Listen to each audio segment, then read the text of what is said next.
আসসালামু আলাইকুম সুপ্রিয় শিক্ষার্থী। নবম দশম শ্রেণীর ত্রিকোণমিতিক অনুপাতের তৃতীয় ক্লাসে তোমাদের স্বাগতম। আজ আমরা অনুশীলনীর পরবর্তী অঙ্কগুলো সমাধান করব। তো দেখো, এখানে আছে আমাদের 3 নাম্বার একটি অঙ্ক, 3 cot a = 8 এবং sin a O sec a এর মান বের করো। অর্থাৎ এই মানটিকে ভিত্তি করে পরবর্তী দুইটা অনুপাত আমাকে নির্ণয় করতে হবে। তো আমি প্রথমে এই অঙ্কগুলো সমাধান করার জন্য অবশ্যই আমাদের সমকোণী ত্রিভুজ লাগবে। তো এই জন্য আমরা একটা সমকোণী ত্রিভুজ নিয়ে নিচ্ছি। আমরা একটা সমকোণী ত্রিভুজ নিয়ে নিলাম এবং অবশ্যই আমরা ত্রিভুজটির একটি নাম দিব। তো লক্ষ্য করো, এই আমরা এ প্রান্তটাকে দিচ্ছি এ, এটা বি এবং এটা সি। তো দেখ, এখানে লক্ষ্য করো দেওয়া আছে 15 cot a। কি বলা আছে? 15 cot a = 8। তাহলে আমি এখান থেকে লিখতে পারি cot a = 8/15। 15টা কোথা থেকে এলো? এই যে 15 কটের সাথে ইনটু আকারে আছে, এখানে এসে সে ভাগ হয়ে গেল। তো আমরা এই কটকে যদি আমরা চাই, আমরা একটু তার একটা বিপরীত সূত্র আমরা জানি। কটকে কি লেখা যায়? 1/10a, কি তাই না? লেখা যাবে না? এবং এখানে আমরা বলতে পারি 8/15। তাহলে আমরা 10 এর এর অনুপাতটার ভ্যালু পাচ্ছি 15/8। আমরা ব্যস্তকরণ করে দিলাম, উল্টিয়ে দিলাম। তো দেখো, এই কোণের সাপেক্ষে tan এখানে অনুপাত দেওয়া আছে 15/8। আমরা জানি tan কি? tan সে লাজ ভাষা, অর্থাৎ লম্ব বাই ভূমি, তাই না? লম্ব বাই ভূমি। তাহলে বলতো, এই এ কোণের সাপেক্ষে লম্ব কোনটা হবে? অবশ্যই বিসি, কারণ আমরা জানি লম্বটা হবে বিপরীত বাহু। তাহলে বিসির ভ্যালু হবে 15 এবং ভূমিতে কত হবে? 8। আমরা জানি কোণের সন্নিহিত বাহুটা ভূমি হয়। তাহলে এইটার সন্নিহিত বাহু আছে কোনটা? এই বাহুটা এবং এই বাহুটা। কিন্তু এটা তো অতিভুজ, অতিভুজ তো হবে না। তাহলে কোনটা হবে? এবি। এটা হবে 8। তাহলে আমাদের কাছে কোনটা এখন অজানা রইলো, আমরা সেটা বের করে ফেলবো, এসির ভ্যালুটা। তো পিথাগোরাসের সূত্র যে আমরা জানি অতিভুজ স্কয়ার সমান কি? লম্ব স্কয়ার যোগ ভূমি স্কয়ার। এবি স্কয়ার যোগ কি হবে? কি লিখতে পারি আমরা? BC square. কি তাই না? লেখা যাবে না? এখন আমরা ভ্যালুগুলো বসাই দিব। এবির মান কত? আমাদের এবির ভ্যালু আছে 8।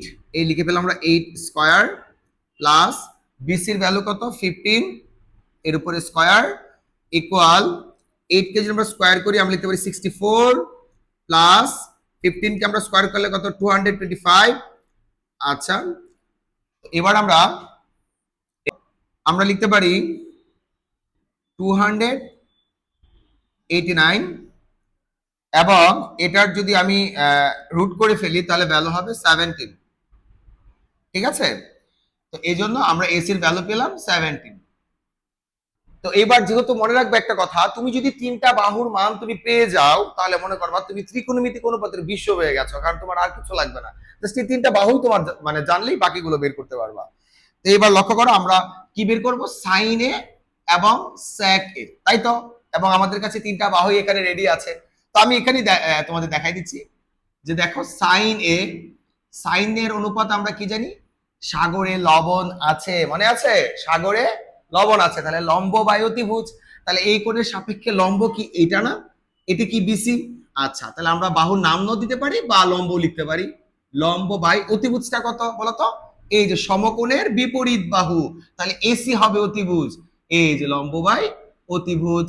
আচ্ছা, এবং এর ভ্যালু কত আমরা বসিয়ে দেই। বিসির মান পেয়েছি আমরা 15 এবং এসি কত? 17। আশা করি বুঝতে পেরেছো। এবার আমাদের পরবর্তী অনুপাত কি চেয়েছে? Sec A. দেখো, লক্ষ্য করো, স্যাক এর কিন্তু আমরা কোনো সূত্র শিখি নাই, কিন্তু আমরা কজেরটা শিখেছি। কজকে আমরা বিপরীত করে ফেলবো। তাহলে কজ কি? কবরে ভয় আছে, অর্থাৎ ভূমি বাই অতিভুজ। ভূমি বাই অতিভুজ যদি হয়, তাহলে স্যাক হবে কি? উল্টাইলে অতিভুজ বাই ভূমি। দেখো, কজ কি? কজেরটা আমরা কি জানি? কবরে ভয় আছে। তাহলে কজে কি বলতে পারি? কজ থিটা কি বলতে পারি? ভূমি বাই অতিভুজ, তাই না? তাহলে স্যাক কি বলা যাবে? অতিভুজ বাই ভূমি, বিপরীত হবে। তাহলে অতিভুজ কে বলতো? সমকোণের বিপরীত বাহু, অর্থাৎ এসি। অতিভুজ বাই আমাদের ভূমি কত হবে? এই কোণের সন্নিহিত বাহু, অর্থাৎ এ বি। তার আমরা লিখতে পারছি এসি বাই এবি। এসি কত? এসির ভ্যালু হলো 17 আর এবি কত? AB এর ভ্যালু হবে 8। এই হলো আমাদের অঙ্কের উত্তর। আশা করি সবাই বুঝতে পেরেছো।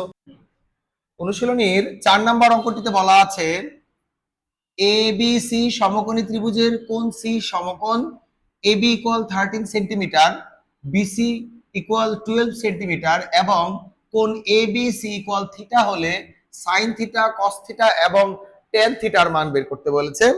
তো আমি একটা সমকোণী ত্রিভুজ নিয়ে নিব। লক্ষ্য করো, এই একটি সমকোণী ত্রিভুজ নিয়ে নিলাম এবং আমাকে তারা বলে দিয়েছে এখানে সি কোণটা সমকোণ। লক্ষ্য করো, এখানে বলেছে কোণ সি সমকোণ, কাজে অবশ্যই এই সমকোণ যে বিন্দুটা এখানে আমাকে অবশ্যই সি দিতে হবে এবং এই জায়গায় আমি এ দিব, এই জায়গায় বি দিব। এই দুইটাতে সমস্যা হলে এখানে এ এখানে বি দিলে কোনো প্রবলেম নেই, কিন্তু সমকোণ বিন্দুটাকে অবশ্যই এখানে সি দিতে হবে কারণ উল্লেখ করা আছে এ বি ইকুয়াল 13। তাহলে আমরা লিখতে পারি এ বি বাহুটাকে আমরা 13 দিতে পারি। এরপর বিসি ইকুয়াল 12, তাহলে বিসির এই বাহুটাকে আমরা 12 লিখতে পারি।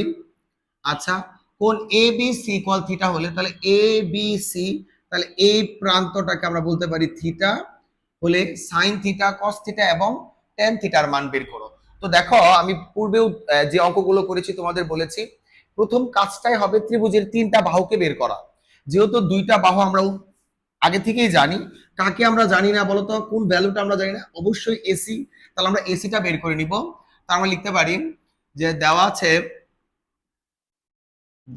আছে AB ইকুয়াল 13 সেন্টিমিটার, আমরা লিখতে পারি BC ইকুয়াল 12 সেন্টিমিটার। তো আমরা এখন বের করবো কোনটা বলতো, এসি। তাহলে পিথাগোরাস সূত্র অনুসারে আমরা লিখতে পারি এসি ইকুয়াল রুট ওভার অতিভুজ স্কয়ার মাইনাস লম্ব স্কয়ার। মনে রাখবো অতিভুজ বড়, এজন্য যোগ করতে হয়, অতিভুজের সময় যোগ করতে হয়, কিন্তু অপর দুই বাহু বের করার সময় বিয়োগ করতে হবে, এটা খেয়াল রাখবা। তোমরা অবশ্যই এই সূত্রগুলো জানো। আমরা লিখতে পারি a b square minus BC square. বলতো কেন এ বি স্কয়ারটাকে আমরা আগে দিব? কারণ আমরা জানি বিয়োগ করলে বড়টাকে আগে দিতে হয়, যেহেতু অতিভুজ বড় এজন্য অবশ্যই অতিভুজটাকে আমরা পূর্বে রাখবো।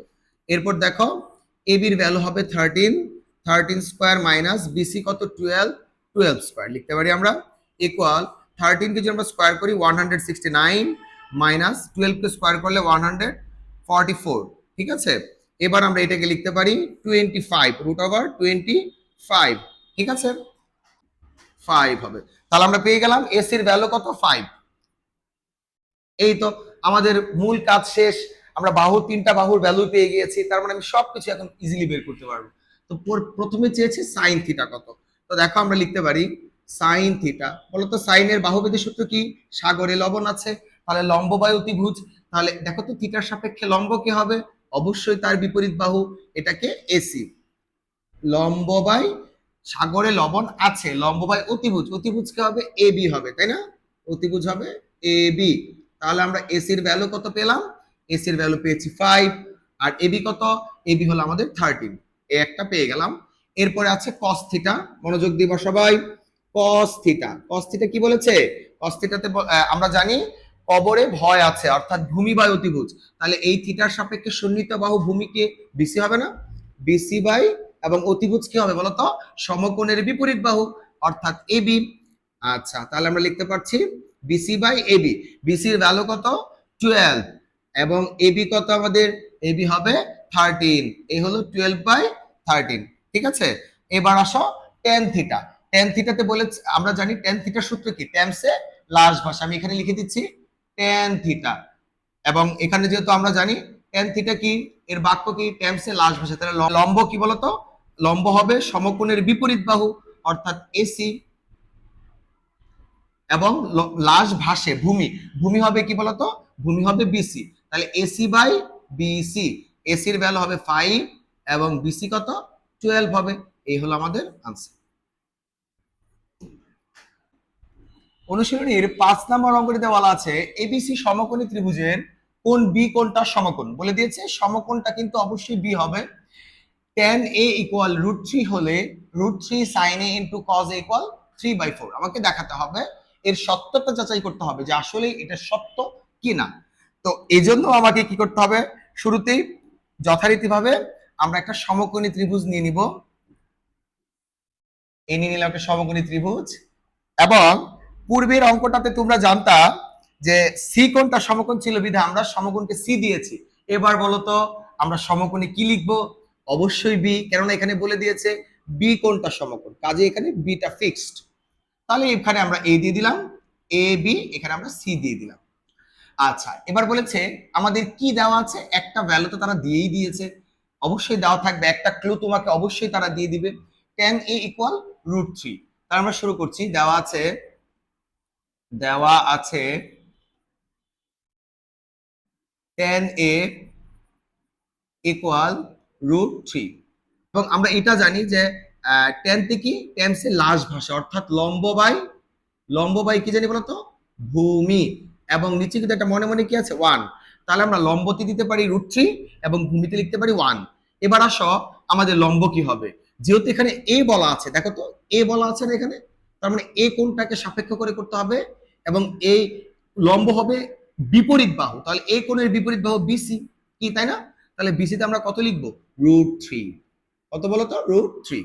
এবং ভূমি কোণটা, অতিভুজ ব্যতীত কোণটা সন্নিহিত বাহু, এই যেটা, তাহলে এটাতে আমরা কত লিখবো, 1, তাই না? ভূমিতে কত, 1। আচ্ছা, এবার আমরা কোনটার ভ্যালু জানি না বলতো, অবশ্যই এসি, অতিভুজ। তা আমরা এসিটা বের করি, অতিভুজ কিন্তু বড়, তাই না? হবে √ab² যোগ বিসি স্কোয়ার। কেন যোগ হবে বলতো, কারণ অতিভুজ বড়, বড়টার জন্য যোগ করতে হয়। √ab কত বলতো, 1। তার মানে লিখবো 1 স্কোয়ার প্লাস বিসি কত, √3, √3 উপরে হোল স্কোয়ার। এবার আমরা লিখতে পারি 1 কে স্কোয়ার করলে 1 হবে, প্লাস রুট এবং স্কোয়ার কে আমরা যদি কাটাকাটি করি থাকবে 3, এটা হবে √4, 4 কে রুট করলে কত, 2 আসবে। তাহলে এসি কত হবে বলতো, 2। আমরা অনেকেই জানি রুট করলে প্লাস মাইনাস দিতে হয়, কিন্তু মনে রাখবা বাহুর দৈর্ঘ্য কখনো ঋণাত্মক হতে পারে না, এর জন্য প্লাস হবে। আচ্ছা, এবার আমরা তিনটা বাহু জেনে গেছি। তো দেখো আমাদের এই জায়গাতে কি কি আছে বলতো, √3 সাইন এবং কজে। এটাকে আমরা এখন যেহেতু তিনটা বাহু পেয়ে গিয়েছি, আমাদের এখন আর কোনো সমস্যা হবে না। আমরা এখন লক্ষ্য করো, আমরা যেহেতু তিনটা বাহু পেয়ে গিয়েছি, আমরা এখন ইজিলি লেফট হ্যান্ড সাইড লিখে ফেলতে পারি। লেফট হ্যান্ড সাইড আমাদের কি বলেছে বলতো, √3 sine A into cos A, কি আছে না, এটা আমাদের লেফট হ্যান্ড সাইডে বলা আছে। তো আমরা ইকুয়াল দিয়ে √3টা লিখে দিচ্ছি। দেখো সাইন এ কোণের সাপেক্ষে, এখানে আমরা সাইন এ কোন সূত্রটা অ্যাপ্লাই করব, সাগরে লবণ আছে, তাহলে লম্ব বাই অতিভুজ, তাহলে লম্ব কোণটা, সমকোণের বিপরীত বাহু বিসি বাই এসি লিখতে পারি আমরা, BC by AC into cos A, কি কবরে ভয় আছে, এই কোণের সাপেক্ষে আমরা বলতে পারি ভূমি কোণটা, সন্নিহিত বাহু এবি, ভয় আছে, আছে কি অতিভুজ কি বলতো, এসি, এই লিখে ফেললাম আমরা এসি। এবার আমরা ভ্যালু গুলো বসিয়ে দিব, √3 ইন্টু বিসির মান কত, বিসির ভ্যালু হবে √3, এসি কত, এসি হবে 2 ইন্টু এবি কত বলতো, এবি হবে 1 এবং এসি কত, এসি হবে 2। তাহলে আমরা যদি একটু ক্যালকুলেশন করি, √3 কে আমরা গুণ করলে শুধু 3 পাবো, এবং 2 কে মাল্টিপ্লাই করলে 4 পাবো। এটা আমাদের রাইট হ্যান্ড সাইড। আশা করি বুঝতে পেরেছো।